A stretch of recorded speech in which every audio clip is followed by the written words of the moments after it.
ప్రభు అయిన యేసు క్రీస్తు నామమున ప్రతి ఒక్కరికి నా శుభాభివందనాలు. ఈ రోజు వాక్య ధ్యానాంశమునకై లూకా సువార్త 18వ అధ్యాయాన్ని మనం ధ్యానించుకుందాం ప్రియులారా. ఇక్కడ మన ప్రభు అయిన యేసు క్రీస్తు వారు ప్రార్థన గురించి ఒక 2 ఉపమానాలు చెప్తున్నాడు. అయితే మొదటి ఉపమానంలో ఇక్కడ మనం చూసినట్లయితే 2 వ్యక్తులు కనపడుతున్నారు. ఒకడు అన్యాయస్తుడైన న్యాయాధిపతి, రెండవదిగా ఒక విధవరాలు ఇక్కడ మనకు కనపడుతున్నది ప్రియులారా. అయితే ఒక విధవరాలు ఆ యొక్క అన్యాయస్తుడైన న్యాయాధిపతి దగ్గరికి వెళ్ళి ఈ యొక్క మాట అంటుంది, నాకును నా ప్రతివాదికిని న్యాయము తీర్చుము అని ఈ యొక్క విధవరాలు ఎంతో దీనంగా ఆ యొక్క అన్యాయస్తుడైన న్యాయాధిపతిని అడుగుతున్నారు ప్రియులారా. అయితే ఆ యొక్క అన్యాయస్తుడైన న్యాయాధిపతి ఒక వ్యక్తిత్వం ఎలాంటిదంటే, అతడు దేవునికి భయపడకయు మనుషులను లక్ష్య పెట్టకయు ఉన్నాడు ప్రియులారా. ఇదిగో ఆ యొక్క న్యాయాధిపతికి ఎంతో గర్వం ఉన్నది. అతడు దేవునికి భయపడడం లేదు, ఇదిగో మనుషులను లక్ష్య పెట్టడం లేదు. ఇదిగో ఈ యొక్క విధవరాలి మాట ఎలా వింటాడు? కానీ ఆ యొక్క విధవరాలు ఎంతో దీనంగా ఆ యొక్క న్యాయాధిపతిని అడుగుతున్నది, నాకును నా ప్రతివాదికిని న్యాయము తీర్చుము. ప్రతిరోజు అడుగుతూనే ఉంది. ఆ యొక్క అన్యాయస్తుడైన న్యాయాధిపతి కొంతకాలము న్యాయము తీర్చడానికి ఒప్పుకోలేదు. అయితే ఒక రోజు వచ్చింది ప్రియులారా, ఇదిగో ఈమె నన్ను తొందర పెడుతుంది, ఈమె గోజాడుకున్నట్లు ఈమెకి నేను న్యాయము తీరుస్తా అని తనలో తాను అనుకున్నాడు ఈ యొక్క అన్యాయస్తుడైన న్యాయాధిపతి. ఆమె యొక్క విధవరాలి మనస్తత్వం ఎలా ఉందని ఇక్కడ మనం చూసినట్లయితే, ఇదిగో ఆమె విసుగుపడలేదు.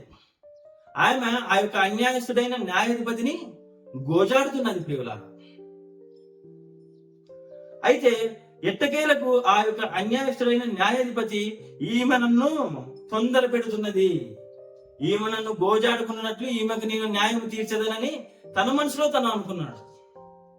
అయితే ఈ యొక్క న్యాయాధిపతి ఎలా ఉన్నాడని ఇక్కడ మనం చూసాం ప్రియులారా. అతడు అన్యాయస్తుడిగా ఇక్కడ కనపడుతున్నాడు.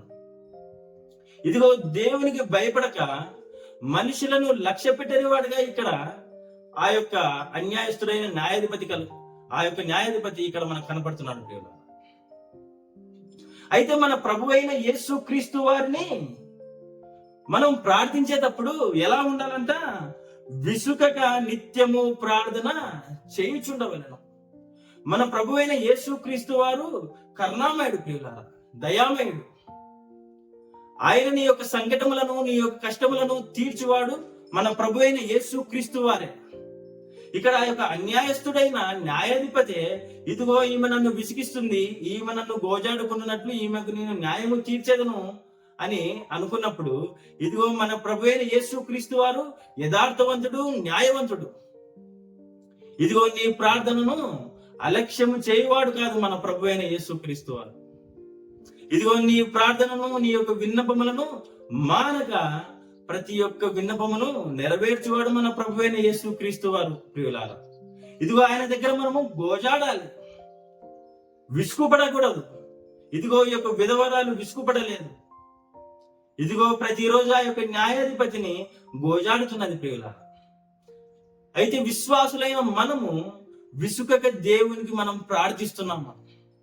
మన యొక్క సంకటములను, మన యొక్క కష్టములను, మన యొక్క శోధనలను మన ప్రభువైన యేసు క్రీస్తు వారి సన్నిధిలో మనము పెడుతున్నామా లేదా ప్రియులారా? ఇదిగో మన ప్రభువైన యేసు క్రీస్తు వారు ఏమంటున్నారంటే, అన్యాయస్తుడైన ఆ న్యాయాధిపతి చెప్పిన మాట వినుడి. దేవుడు తాను ఏర్పరచుకున్న వారు దివారాత్రులు తన్ను గూర్చి మొరపెట్టుకొనుచుండగా వారికి న్యాయము తీర్చడా కదా ప్రియులారా.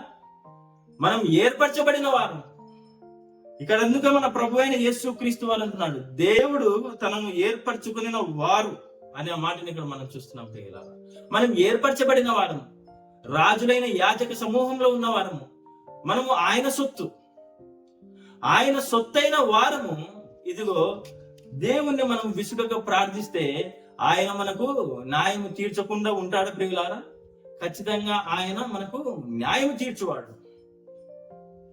అయితే ఆయన వారికి త్వరగా న్యాయం తీర్చును అంటున్నాడు మన ప్రభు అయిన యేసుక్రీస్తు వారి ప్రియులారా. ఇదిగో ఆయన దయామయుడు, కరుణామయుడు ప్రియులారా.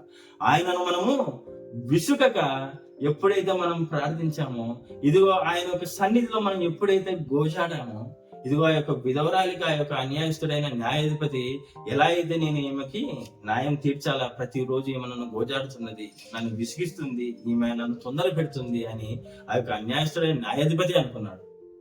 ఇదిగో మన ప్రభు అయిన యేసు క్రీస్తు వారు కరుణా సముద్రుడు ప్రియులారా.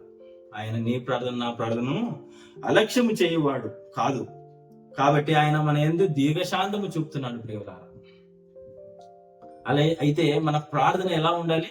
మన ప్రార్థనలో ఇదిగో విసుగకూడదు. దేవుని పైన ఎంతగానో ఓర్పు కలిగి మనం ప్రార్థించాలి ప్రియులారా, గోజాడాలి. అయితే రెండవ ఉపమానం ఇక్కడ చూస్తున్నాము. ఈ యొక్క ఉపమానం ఎవరికంటే, ఇదిగో వారికి వారే నీతిమంతులమని తమ్మును తాము నమ్ముకొని ఇతరులని తృణీకరించే వారికి ఈ యొక్క ఉపమానం ప్రియులారా. అయితే ఈ యొక్క ఉపమానంలో కూడా ఇద్దరు వ్యక్తులు ఉన్నారు. ఆ యొక్క ఇద్దరు వ్యక్తులు ఏం చేస్తున్నారు? దేవాలయమునకు ప్రార్థన చేయడానికి వెళ్తున్నారు. ఆ యొక్క ఇద్దరు మనుషులు ఇక్కడ ఎవరైనా మనం చూసినట్లయితే, ఒకడు పరిసయ్యుడు, ఇంకొకడు సుంకరి ప్రియులారా.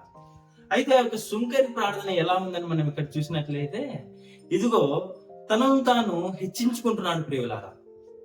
ఇక్కడ ఏమని హెచ్చించుకుంటున్నాడు?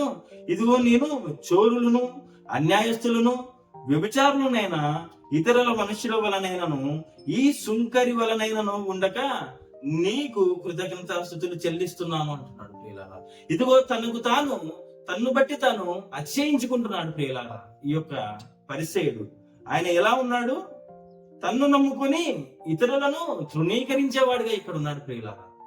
ఇదిగో మన ప్రభు అయిన యేసు క్రీస్తు వారిని మనము నమ్ముతున్నామా, లేదంటే మనల్ని మనము నమ్ముకుంటున్నామా? ఇది విశ్వాసులైన మనకు ప్రశ్న ప్రియులారా. కాబట్టి మనము ఈ యొక్క పరిసయ్యుడు లాగా ఇదిగో తన్ను తాను నమ్ముకునకుండగా, తన్ను తాను ఇదిగో అతిశయించకుండగా, ఇదిగో మనం ఎలా ఉండాలా? దేవుని పైన మనం ఆధారపడాలి ప్రియులారా. ఇక్కడ ఏమంటున్నాడు? తన్ను నమ్ముకొని ఇతరులను తృణీకరించు కొందరితో ఈ యొక్క ఉపమానం. కాబట్టి దేవుడు ఈ యొక్క వాక్యం ద్వారా నిన్ను నన్ను హెచ్చరిస్తున్నాడు ప్రియులారా. మనం విశ్వాసంలోనే ఉన్నాము, కానీ ఏ విషయంలోనైనాను మనల్ని బట్టి మనము అతిశయించి ఇతరులను మనము తృణీకరిస్తున్నామా? ఇదిగో ఒకవేళ తృణీకరించినట్లయితే ఇదిగో దేవుడు నిన్ను బట్టి సంతోషించడం లేదు. ఇతరులను తృణీకరించిన ఎడలా దేవుడు నీ పట్ల సంతోషము కలగదు ప్రియులారా. అయితే ఇంకొక మాటను మనం చూస్తున్నాము. ఇంకా ఆ యొక్క పరిసయ్యుని ప్రార్థన ఎలా ఉన్నది మనం చూసినట్లయితే, వారమునకు 2 మార్లు ఉపవాసం చేయించు, నా సంపాదన అంతట్లో 10వ వంతు చెల్లించుచున్నానని తనలో తాను ప్రార్థన చేసుకుంటున్నాడు. తను ఇచ్చే దశమ భాగాన్ని బట్టి, తను ఉండే ఉపవాసాన్ని బట్టి, తన యొక్క విశ్వాసాన్ని బట్టి ఇదిగో తనను తాను ఇదిగో హెచ్చించుకుంటున్నాడు, కానీ దేవుని దగ్గర ఆయనకు తగ్గింపు లేదు ప్రియులారా. అయితే సుంకరి ప్రార్థన ఎలా ఉందని మనం చూసినట్లయితే, ఇదిగో ఆయన యొక్క సన్నిధానంలో దూరముగా నిలుచుండి ఆకాశము వైపు కనులెత్తి చూచి రొమ్ము కొట్టుకొనుచు ఏమంటున్నాడు? ధైర్యము చాలక ఇదిగో పాపినైనా నన్ను కరుణించుము అంటున్నాడు ప్రియులారా. అయితే యెషయా గ్రంథంలో ఆ యొక్క యెషయా అంటాడు కదా ప్రియులారా, ఇదిగో దేవుని యొక్క వెలుగును ఆయన దేవాలయపు తెర ఇట్లా ఓపెన్ అయినప్పుడు చూసినప్పుడు ఆ యొక్క యెషయా అంటాడు, అయ్యో నేను అపవిత్రమైన పెదవుల గల వాడను, అపవిత్రమైన పెదవుల గల వారి మధ్య నివసించేవాడను, నేను నశించి తిని అంటాడు. ఎప్పుడైతే మనం దేవుని వెలుగును మనం చూసామో, ఎప్పుడైతే ఆయన యొక్క సన్నిధానంలో మనం నిలబడ్డామో, ఇదిగో మనకు ధైర్యము చాలదు ప్రియులారా. మన యొక్క పాపములు ఎంతో నీచమైనవి, మన యొక్క పాపములు మురికిబుడ్డ వంటివి ప్రియులారా. ఇదిగో దేవుని యొక్క వెలుగులో నీవు నిలబడినప్పుడు మన యొక్క పాపములు మనకు కనపడతాయి, కానీ దేవుని యొక్క వెలుగులో నీవు నిలబడకుంటే నీ యొక్క పాపములు కనపడవు. ఇదిగో ఇక్కడ సుంకరి అంటున్నాడు, ఇదిగో నేను పాపిని, నన్ను కరుణించుము అని ఇక్కడ అంటున్నాడు ప్రియులారా. దేవుని యొక్క సన్నిధానంలో ఆయన యొక్క వెలుగులో మనం ఎప్పుడైతే మనం నిలబడతామో నీ యొక్క పాపములు నా యొక్క పాపములు కనపడతాయి ప్రియులారా. ఆయన యొక్క వెలుగులో మనం ఉన్నామా? అయితే ఇక్కడ తనను తాను తగ్గించుకున్నాడు ఈ యొక్క సుంకరి.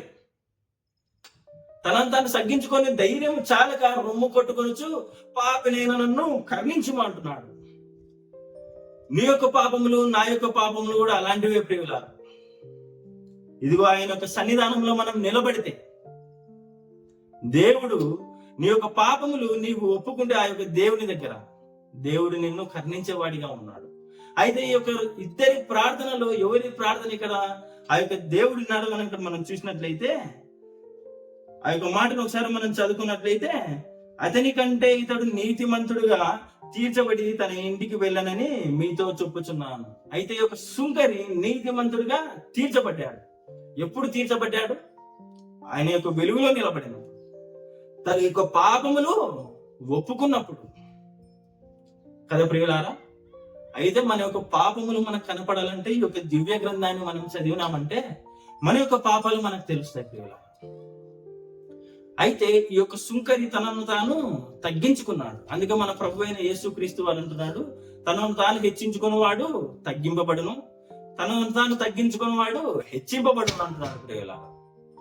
కాబట్టి దేవుని దగ్గర మనం ఎలా ఉండాలి? తగ్గింపుతోనే ఉండాలి ప్రియులారా.